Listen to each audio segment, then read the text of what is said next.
As the world shrinks, links between nations are becoming closer.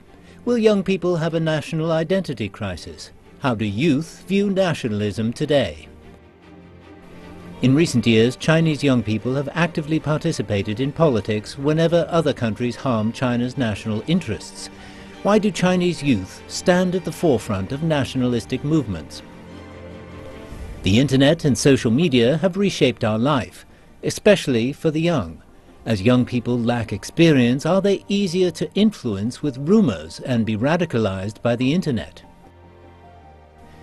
With the rise of populism around the world, will more young people be attracted to the trend? If so, what result might that bring? China established its National Youth Day in memory of the May the 4th movement to inherit and carry forward the spirit of patriotism and revolution. The May the 4th movement was an anti-imperialist cultural and political motion started by students in 1919 after the Republic of China government allowed Japan to receive Chinese territory under the humiliating Versailles Agreement. A century later, people power is very much in focus, but its deep influence on the youth may cause them to lose control. Is this true democracy or narrow populism? How can we prevent the youth patriotism being manipulated for political benefits?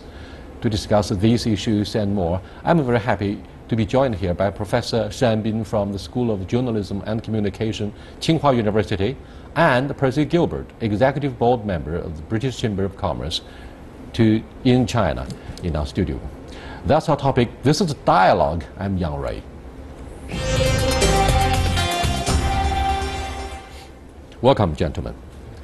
Do we look young enough to address the issue of today, May the 4th movement? That's the young people's celebration, day for celebration. I guess we have different standard. According to Chinese standard, of course, I think if you want to join Chinese Youth League, I think the maximum age would be 28.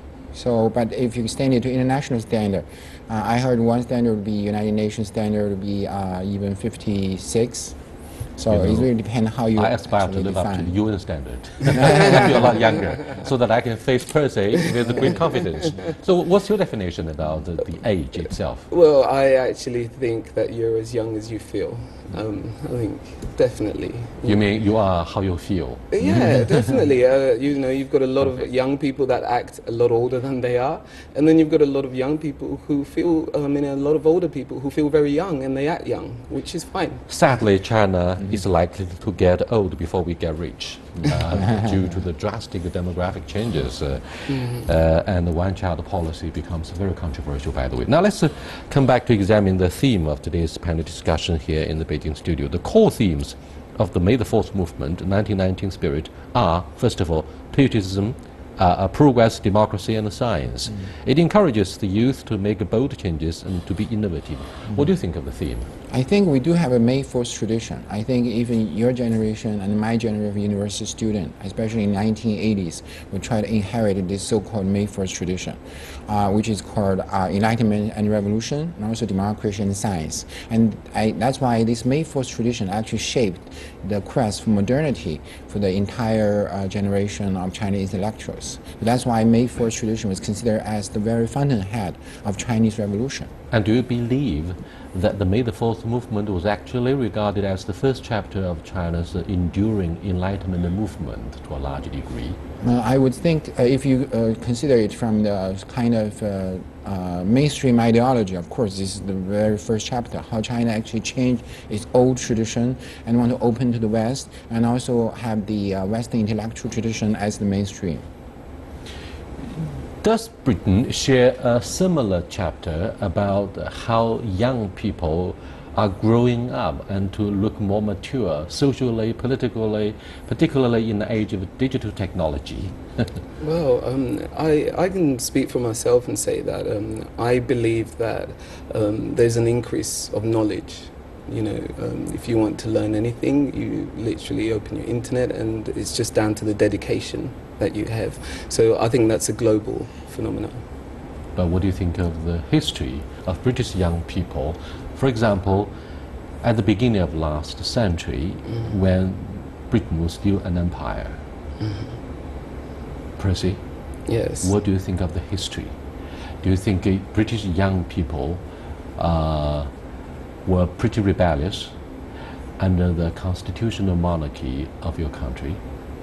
I believe that the young people were not so rebellious. I believe that young people just always want their voice to be heard.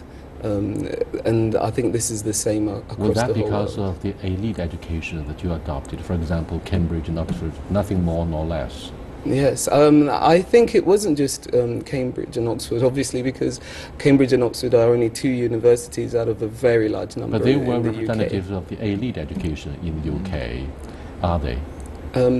They are two universities, so that I would say that they're a small representative. Yeah, but they are leading universities. So you are not a fan of elite education? Actually, my own sister attends Eton, and Eton is considered one of the elite schools. Obviously, the royal family, the boys, Prince Harry and William, went to that school. So it's not about being a fan. I actually just went to a normal school, and I got the best education for me, and I've done okay You know with that school, despite its a very good reputation in the UK and throughout the world, has become a very controversial word, if not name, for many of the Chinese who say descendants of the wealthy family or even children of the corrupt government officials are sent there simply for the reputation, if not for the good education. But Professor Shi, many born in the 1990s and later pay a lot of attention to politics, surprisingly, especially on Taiwan and Hong Kong issues. Are you surprised? I was not surprised, because I think this generation, like Percy said, they want their voice heard. And I think all young people want their voice heard, but the previous generation just has no platform. But those so-called millennium generation, they have the social media as a platform to utter their own voices. Particularly for Chinese young people now, they have a lot of concern with this so-called the Chinese identity or Chinese dream. Particularly this kind of notion would actually urge them to rethink the national identities. That's why things like Hong Kong, Taiwan would be raised as a main issue for this so-called Little Pink. We also have a lot of people called Little Pink. They are more like a new generation patriotism, inherited this May 4th tradition. Are you aware of the Chinese realities here politically? Because we live both in great times and small times, with the younger generation showing less interest in politics. So that's the common sense, but quite against our expectations. More and more young people born in the 90s and later show their interest the other way around. Are you surprised, Percy? I would say that I'm not really surprised. Because you are from the UK, where young people become pretty indifferent to politics, despite the impact of the Brexit. I think if you look at the young people in the UK, my own cousin from my stepside, she's heavily involved in politics. So I wouldn't say she's indifferent. And you know, she really fights for what she believes in. And I can't say I agree with her, but she's very passionate about what she believes in. And just looking at social media, the posts that my friends in the UK put when anything is happening, they're very interested in politics because they realize that it affects their day-to-day life. But last year we can see that actually British and American young people have a lot of voices in Brexit and also presidential election. Yes. So this is, I also think it echoes the previous Chinese reference, that this generation of young people use social media as a way of uttering their political belief rather than previous generation. Coming from the same royal family, the younger brother of Prince William is very different in his character. Do you think he's also a representative of the rebellious younger generation in the UK? To be honest, I wouldn't say he's rebellious at all. Actually, I really like the guy. I think What's his name? That he's not Prince Harry and Prince William. Yes. What I like is the fact that he will express himself. He's one of the people. That's how he feels. You know, I think the role that he does is a very tough role. He's an ambassador from the minute that he wakes up. Every little thing that he does is judged, and I think he does very well. And he refuses to be enslaved by traditions of the royal family to such a degree. Now, the next question, Percy, is your definition or your understanding about small times as opposed to great times in the 21st century with the rise of the social media and the global impact. Yes. For me, I think that social media has a global impact, and I think that we actually have to accept that this is the times that we live in. And I don't think that there are necessary smaller times, or I think it's just a change in the way that this we guy live. still lives in the shadow of Great Expectations by Charles Dickens. And therefore he has developed a deep Pride and Prejudice the social media. Because I think he's a business person. That is, he's not a social activist. Well, he adopts the thinking of Donald Trump, businessman, right? Yeah. But yeah, to be more serious, I think small times mean a lot for both the way of our thinking and the way of our consumption, lifestyle, so to speak. And therefore, to talk about politics might sound like a little bit, luxurious for young men and women who turn to go to nightclubs and do shopping, enjoying food, instead of talking about who will be the next leader after the 19th National Congress of the CPC, which is around the corner. Yeah. Do you think this kind of observation about the young people in China sound a little bit too cynical? I would say this generation is more realistic or down to earth. I think on the one hand, they're the generation of consumerism. Maybe small time is regular in the Euro-American experience, but small time is definitely a new experience for most Chinese young people. I don't think in our age of youth we have that so-called small time. We do not have much consumer goods to consume, so to speak. But this generation obviously has a more private life, and also they have more colorful thinking that they can actually touch upon. But what I'm trying to say is that, on the other hand, I think they also have a stronger national identity, as I've just said previously. So they also have a lot of concern with so-called public welfare. So this is probably a little bit different from what we call micropolitics and macropolitics. By the name of small times, some might quickly jump to the conclusion that this indicates the younger generation would assume less social responsibility.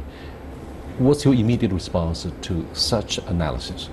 I always think that young people, a lot of times, we despise their youth. And I've learned, especially in China, that sometimes when I meet a young person and they kind of seem not switched on, the minute I say something which is, a little bit wrong, they're switched on. They're very switched on. So I think we actually misjudge the youth. I think the youth are actually very wise. In fact, what you said does carry some ring of truth. Quite a few years ago, when I was riding, or in fact, when I was driving a car and I gave a ride to a young man who used to be a member on the team of Dialogue, he said, because we were talking about 早恋, the early love affair of the younger generation, immature love, and he said, who authorized the elder generation to make their own judgment about whether our love is mature or not?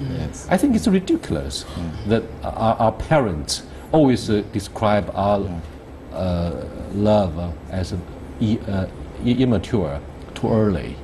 Now that prompted me to think twice about our arrogance, our being patriotic, being patronizing. So what do you think of this concern of the young generation? I think this is also what I said, this generation, Chinese millennium generation, also inherit the May 1st tradition, in that they want to subvert your traditional belief and foundation. I think the one core belief from May 1st foundation is anti-Confucianism and also anti-tradition. So what you just raised example is that they actually want to subvert the old belief in marriage and family. A lot of people now actually move to the cities, especially from the countryside. They want to have a new way of life. I think this is also represent a new belief in the changes and also development. So this is also an inheritance of May 1st tradition. Thank you so much. probably we all share the same concern that less and less young people in this host country of China show interest in their own festival, like the Youth Day, May the 4th Youth Day. Rather, they would show more interest in the shopping spree of a Christmas season. With that, we come to the end of the first part of our dialogue about the impact of Young People's Day, the May the 4th movement, which was actually established to commemorate a day to show our defiance to what was agreed upon at the humiliating Versailles conference by the end of the First World War. We'll be back in a few minutes. Stay with us, please.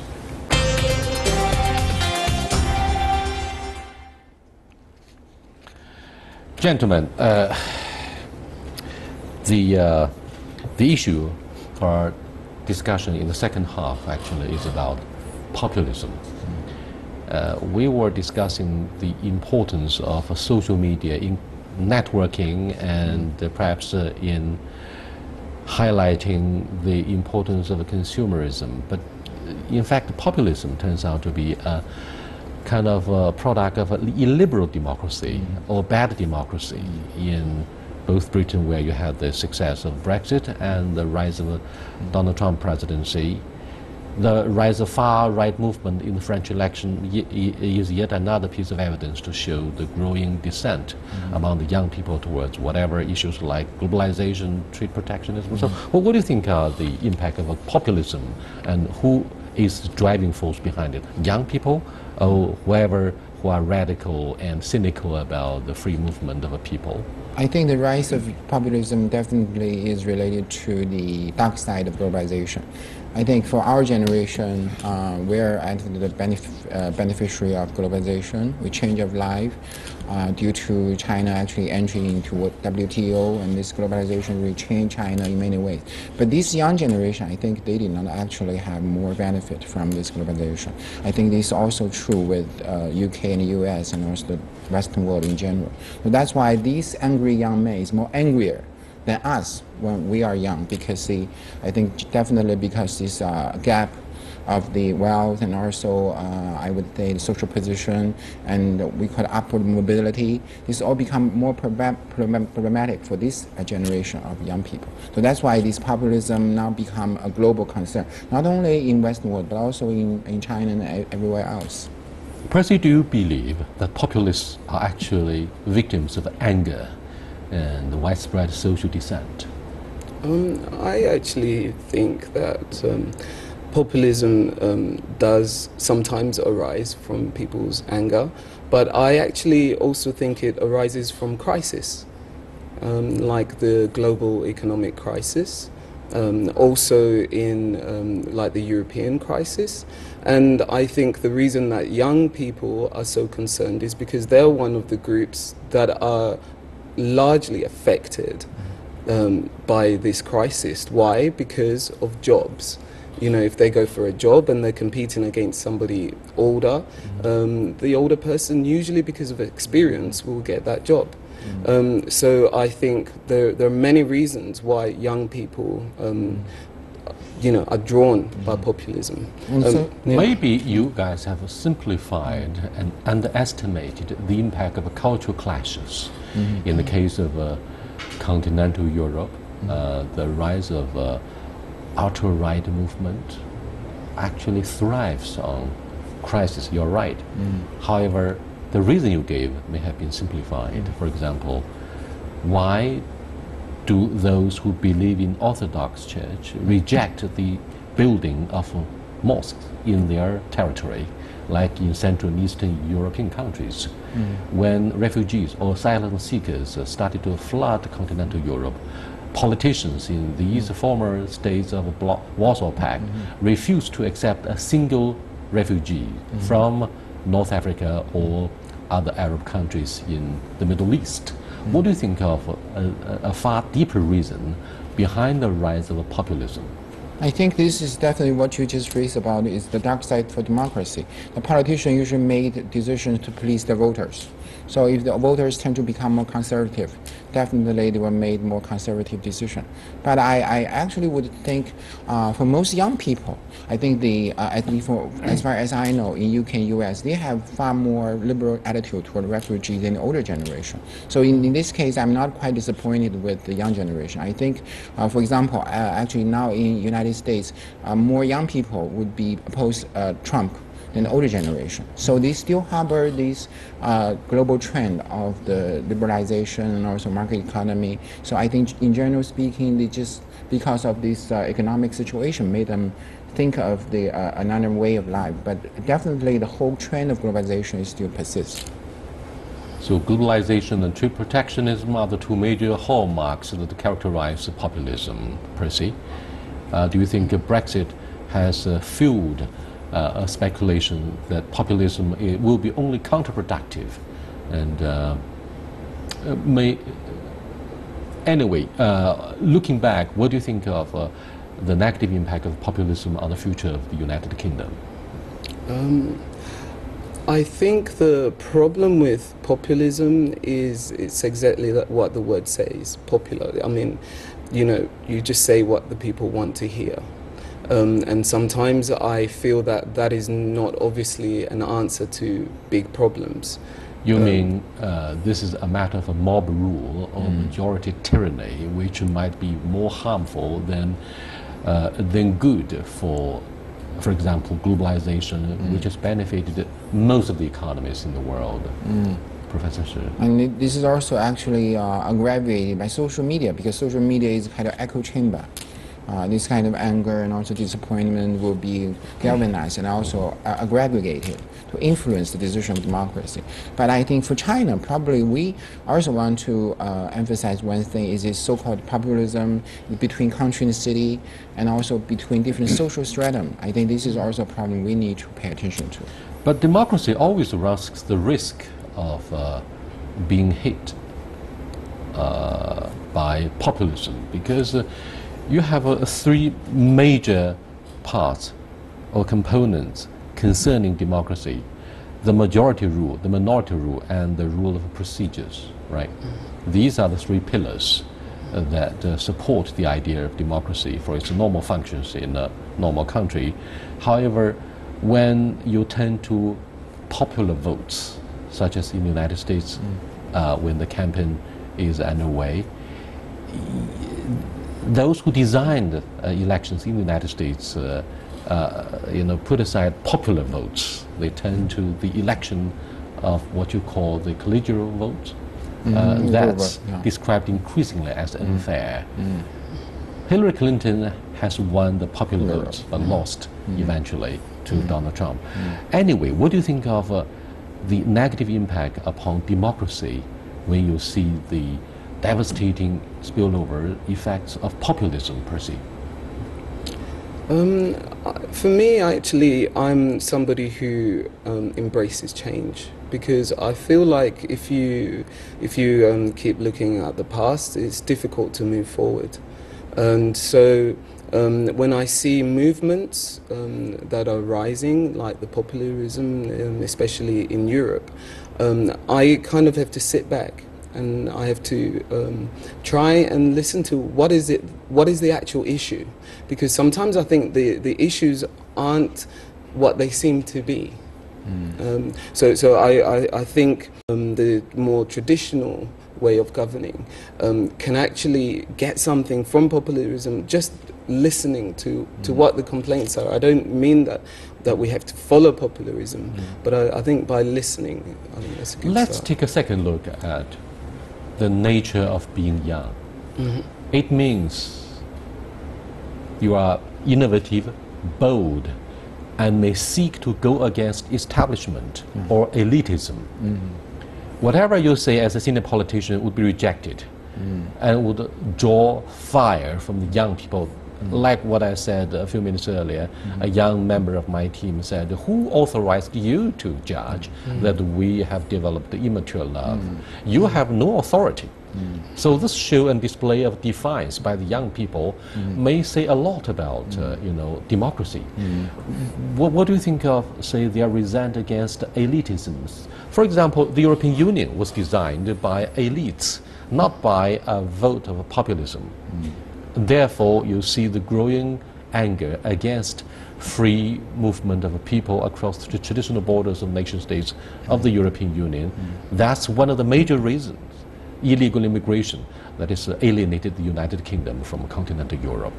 Is that true, Percy? Actually, I think if you look at the vote and how people actually voted, especially in London, the young people voted to stay in Europe. Well, that's very surprising.